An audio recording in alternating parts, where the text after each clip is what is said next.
Diabetes কোনোদিনই বয়স্কদের রোগ ছিল না। ডায়াবেটিসের অনেক ধরনের টাইপ রয়েছে, প্রচুর টাইপ রয়েছে, মানে টাইপ 1, টাইপ 2, টাইপ 3 আরও টাইপ রয়েছে। আমি সমস্ত কিছুতে যাচ্ছি না, বাট খুব সহজভাবে বললে গ্রসলি ডায়াবেটিস দু ধরনের হয়।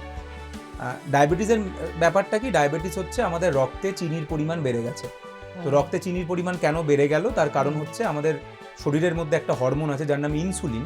তো ইনসুলিন হচ্ছে যে রক্তে চিনির পরিমাণটাকে একটা নিয়ন্ত্রণে রাখে। তো এই ইনসুলিন হরমোনটার যদি কোনো গন্ডগোল হয় তাহলেই আপনার রক্তে চিনির পরিমাণটা বেড়ে যাবে। এবার গন্ডগোল দু রকম হতে পারে, আইদার ইনসুলিন হরমোনটা তৈরিই হচ্ছে না, অথবা তৈরি হচ্ছে কিন্তু সে কোনো কারণে কাজ করতে বাধা পাচ্ছে। তো জেনারেলি দেখা যায় যে যখন ইনসুলিন হরমোনটা তৈরিই হচ্ছে না, এইটা একটা জেনেটিক রোগ, যেটা জন্ম থেকেই মানে অল্প বয়সেই সেই রোগটা ধরা পড়ে।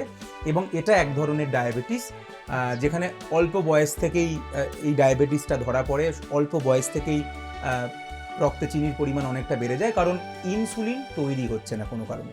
এবং এটাকে আমরা খুব কমনলি টাইপ 1 ডায়াবেটিস বলি, যেটা অ্যাকচুয়ালি বাচ্চা বেলাতেই ধরা পড়ে।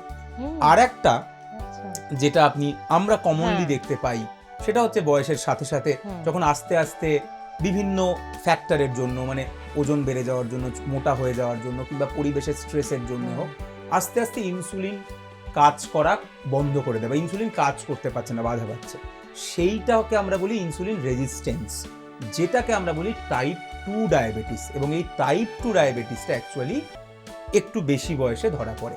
তার মানে ডায়াবেটিস অল্প বয়সেও ধরা পড়তে পারে, বেশি বয়সেও ধরা পড়তে পারে, সেটা দেখতে হবে যে কোন ধরনের ডায়াবেটিস হচ্ছে। এর বাইরেও আরো অনেক ধরনের ডায়াবেটিস হতে পারে, যেরকম একটা খুব ইন্টারেস্টিং নাম আমি আপনাকে বলতে পারি, মোদি ডায়াবেটিসটার টাইপটার নাম মোদি। সো ফুল ফর্ম হচ্ছে maturity onset diabetes in young.